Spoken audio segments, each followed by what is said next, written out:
நண்பர்கள் அனைவருக்கும் வணக்கம். இன்றைக்கி நம்ம என்ன பார்க்க போகிறோம் அப்படின்னா, கரண்ட் அஃபேர்ஸில் இருக்கிற முக்கியமானதான் பார்க்க போகிறோம். பாருங்கள், இம்பார்ட்டன்ட் ஆப்ரேஷன் அப்படின்னு சொல்கிறாங்க. இன்டர்நேஷ்னல் லெவலில் ஆப்ரேஷன் பிரம்மா அப்படிங்கிறது பாருங்கள், மியான்மரில் நிலநடுக்கம் நடந்துச்சு பார்த்தீங்களா 2025. இப்போ ஸோ அந்த நிலநடுக்கத்தின் போது மியான்மரில் அங்கே நம்ம உதவி பண்ணுறதுக்காக போனது ஆப்ரேஷன் பிரம்மா நம்ம நாட்டில் இருந்து. ஓகேவா? அடுத்த ஆப்ரேஷன் கருணா அப்படிங்கிறது அதே மியான்மரில் சைக்ளோன் மோச்சா வந்துச்சு பார்த்தீங்களா, அந்த மோச்சா புயல் வந்தப்போ நம்ம உதவி பண்ண போகும்போது அந்த ஆப்ரேஷன் பண்ண பேர் தான் ஆப்ரேஷன் கருணா. ஆப்ரேஷன் தோஸ்த் அப்படிங்கிறது பாருங்கள், துருக்கி சிரியாவில் உள்ள நிலநடுக்கம். ஓகேவா? அந்த ஆப்ரேஷன் பேர் தான். இப்போ ஆப்ரேஷன் தோஸ்த் அப்படிங்கிறது துருக்கி. ஓகேவா? அதாவது ஈஸியாக ஒரு ஷார்ட்கட் மாதிரி எப்போ ஞாபகம் வச்சுக்கோங்க. தோஸ்த் அப்படிங்கிறவங்க தான் நம்மளை வந்து தூக்கி விடுவாங்க. இப்போ துருக்கி அப்படிங்கிறது தூக்கி விடுவாங்க அப்படிங்கிற மாதிரி வச்சுங்க. நம்ம தோஸ்த் தான் இதெல்லாமே பண்ணுவாங்க. ஓகேவா? அப்புறம் ஆப்ரேஷன் மைத்ரி அப்படிங்கிறது என்னது, நேபாளம். நேபாளிலேருந்து வர்றவங்க யார், இவங்க நம்ம கூர்காஸ் எல்லாமே நேபாளில் தானே வருவாங்க. அப்போது நேபாளம் அப்படிங்கிறப்ப மைத்ரி அவங்க எல்லாமே மை வைப்பாங்க அப்படிங்கிற மாதிரி ஞாபகம் வச்சுக்கோங்க. ஓகேவா? ஒரு ஷார்ட்கட் தான். ஓகேவா? யாரையும் கஷ்டப்படுத்துறது கிடையாது. ஸோ அதனால் நம்ம எவ்வளோக்கு எவ்வளோ ஷார்ட்கட் வச்சு படிக்கிறோமோ அந்தளவுக்கு நம்மளுக்கு ஈஸியாக மைண்டில் வந்து நிற்கும். அதுக்காக எல்லாத்தையுமே வந்து ஷார்ட்கட் வைக்க முடியாது. இந்த மாதிரி மறக்கக்கூடிய கரண்ட் அஃபேர்ஸ்க்கு வந்து நம்ம ஷார்ட்கட் வச்சு படிச்சுக்கலாம். ஏன்னா இதெல்லாமே கண்டிப்பாக எதிர்பார்க்கக்கூடிய ஒரு கேள்வி. ஓகேவா? இது 2015 நிலநடுக்கம் வந்தப்போ இந்த ஆப்ரேஷன் மைத்ரிங்கிறது நேபாளத்தில் நம்ம போய் உதவி பண்ணோம். ஓகேவா? அடுத்த மாலத்தீவுகளில் என்ன ஆப்ரேஷன் பண்ணியிருக்கோன்னு பாருங்கள், ஆப்ரேஷன் காக்டஸ். ஓகேவா? ஆப்ரேஷன் காக்டஸ்ங்கிறது டு சப்ரஸ் கவ். இது 1988 இந்த ஆப்ரேஷன் காக்டஸ் நடந்தது. ஆப்ரேஷன் நீர் அப்படிங்கிறது டு ப்ரொவைட் ட்ரிங்கிங் வாட்டர். இதில் இருக்கு பாருங்கள் நீர் அப்படிங்கிறது. ஓகேவா? ஸோ 2015 வந்து இது கொண்டு வந்தாங்க. அடுத்து பாருங்கள், ஆப்ரேஷன் சஞ்சீவினி அப்படிங்கிறது மெடிசன் அண்டு சஞ்சீவினி மருந்து கேள்விப்பட்டிருப்பீங்க. ஓகேவா? அப்போது அது கண்டிப்பாக மெடிசனாக தான் இருக்கும். அப்போ மெடிசன் அண்டு வேக்சின் இது எப்போ கொண்டு வந்தாங்க, 2020 வந்து கொண்டு வந்திருக்காங்க, கொரோனா டைமில்.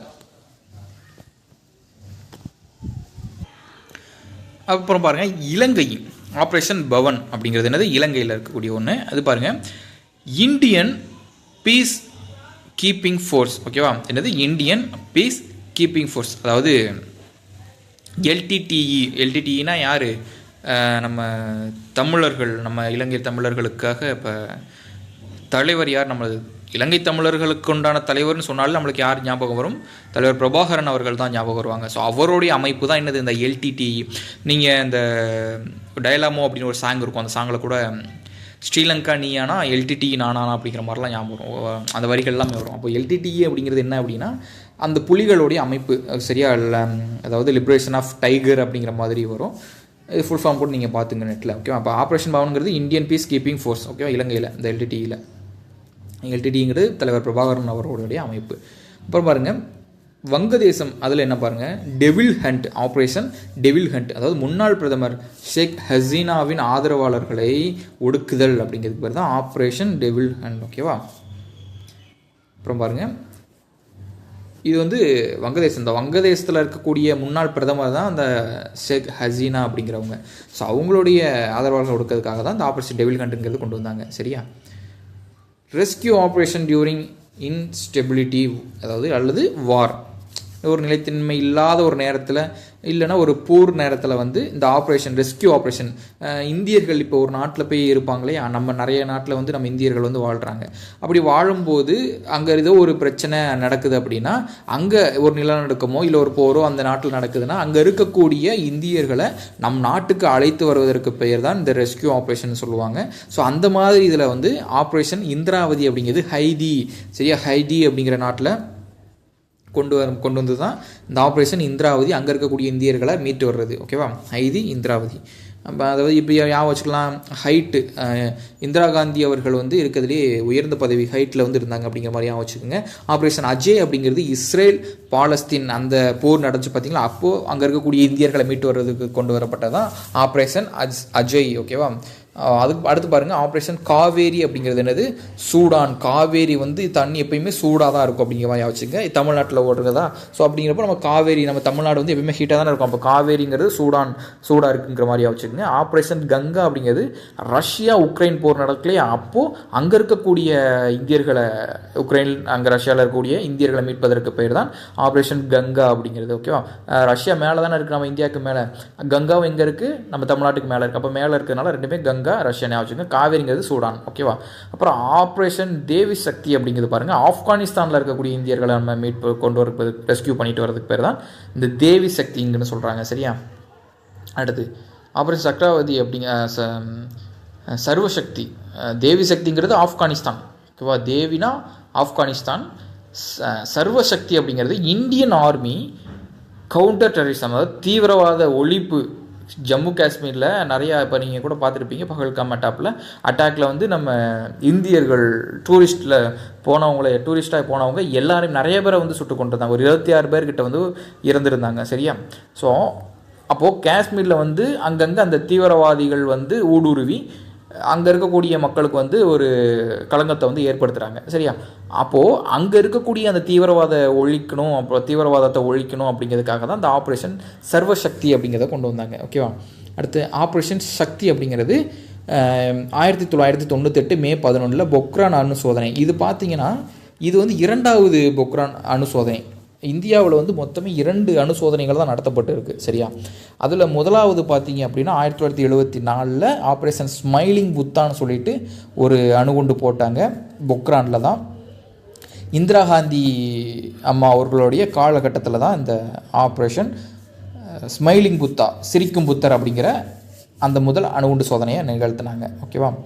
அதுக்கப்புறம் பாருங்கள், அப்போ வந்து அப்துல் கலாம் வந்து ஒரு சாதாரண ஒரு இன்ஜினியர் தான், அந்த இதில் வந்து சயின்டிஸ்டாக தான் இருந்திருப்பார். ஆனால் அந்த ஆப்ரேஷன் சக்திங்கிறதுல இவர் தான் மெயின், அப்துல் கலாம் அவர்கள் தான். சரியா. அப்போது மே 11 1998 2வது அணுகுண்டு சோதனை, பொக்ரான் அணுகுண்டு சோதனை. முதலாவது அணுகுண்டு சோதனை 1974 பொக்ரானில் நடந்தது தான் என்னது முதலாவது அணுகுண்டு சோதனை. சரியா. அடுத்து ஆப்ரேஷன் சேஷா, செம்மரக்கட்டைகள் கட்டுப்படுத்தலுக்கு எதிரான முன்னெடுப்பு. ஓகேவா. மினிஸ்ட்ரி ஆஃப் ஃபினான்ஸ் கொண்டு வந்திருக்காங்க. சேஷா அப்படிங்கிறது என்னது, நம்ம புஷ்பா கேள்விப்பட்டிருப்போம். புஷ்பாங்கிறது என்னது, யார், நம்ம அல்லு அர்ஜுன் அவர்கள் வந்து படத்தில் என்ன பண்ணுவாப்புல, செம்மரக்கட்டைகளை கடத்துவாரா. ஆனால் அவர் புஷ்பா, இது சேஷா. அப்போது இவர் என்ன பண்ணுறாங்க அப்படின்னா, இவர் செம்மரக்கட்டைகள், இது ஒரு ஷார்ட்கட் தான். சரியா. அப்போது இதுக்கு எதிராக கொண்டு வரப்பட்டது தான் இந்த ஆப்ரேஷன் சேஷாங்கிறது, ஒரு ஷார்ட்கட் தான். பிரிக்ஸ் அமைப்பின் புதிய உறுப்பினர்கள் நாடு எது அப்படின்னு பார்த்தீங்கன்னா, ஃபஸ்ட்டு பார்த்தீங்கன்னா இந்த பிரிக்ஸ் அப்படிங்கிறது மொத்தமே 5 நாடுகள் தான் இருந்துச்சு. பின்னு சொல்லக்கூடிய அந்த பி பார்த்தீங்கன்னா பிரேசில், ஆறுங்கிறது ரஷ்யா, ஐங்கிறது இந்தியா, சிங்கிறது சீனா, எஸ்ங்கிறது சவுத் ஆஃப்ரிக்கா.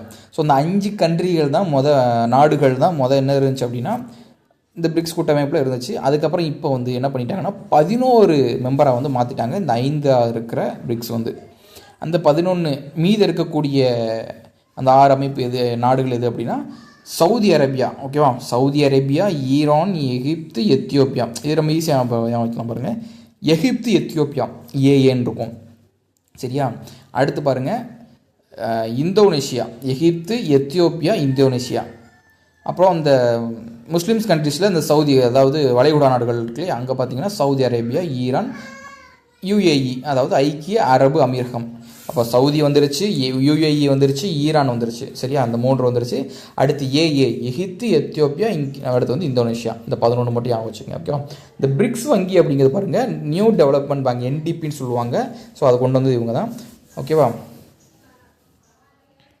அடுத்த 3வது பாருங்கள் SCO, ஷாங்காய் கோஆப்ரேஷன் ஆர்கனைசேஷன். ஓகேவா. ஷாங்காய் கோஆப்ரேஷன் ஆர்கனைசேஷன், அதாவது ஷாங்காய் ஒத்துழைப்பு அமைப்பு அப்படின்னு சொல்கிறாங்க. இந்த ஷாங்காய் இது வந்து பார்த்திங்கன்னா பெலாரஸ் புதிய உறுப்பினராக வந்து யார் சேர்ந்துருக்கா, பெலாரஸ் வந்து சேர்ந்துருக்குறாங்க. ஷாங்காய்னா தெரியும், அப்போ நீங்கள் கண்டிப்பாக அது என்னது, சைனா தான். ஓகேவா. பெலாரஸுக்கு தான் புதிய உறுப்பினர் நாடாக வந்து இறந்துருக்காங்க. அடுத்து 2023 பாருங்கள் ஈரான் இணைஞ்சிருக்காங்க. அப்போ லாஸ்ட்டாக இணைஞ்சது பெலாரஸ். ஓகேவா. ரீஜனல் ஆன்டி டெரரிஸ்ட் ஸ்ட்ரக்சர்ஸ், ரேட்ஸ்ன்னு சொல்லக்கூடியது இந்த ஷாங்காயில் வந்து இருக்குது. அப்புறம் பாருங்கள் G20 18வது 2023 வந்து என்ன பண்ணியிருக்காங்க, டோக்கியோ, அதாவது Indonesia, India, Brazil new member வந்து சவுத் ஆஃப்ரிக்கா யூனியன் வந்து இணைஞ்சாங்க. ஆஃப்ரிக்கா ஒன்றியம் வந்து என்ன பண்ணாங்க, இணைஞ்சாங்க. சரியா. ஸோ இது வந்து எங்கே நடந்துச்சு, 2023 18வது சமிட் வந்து இந்தியாவில் நடந்துச்சு, G20ங்கிறது. ஓகேவா.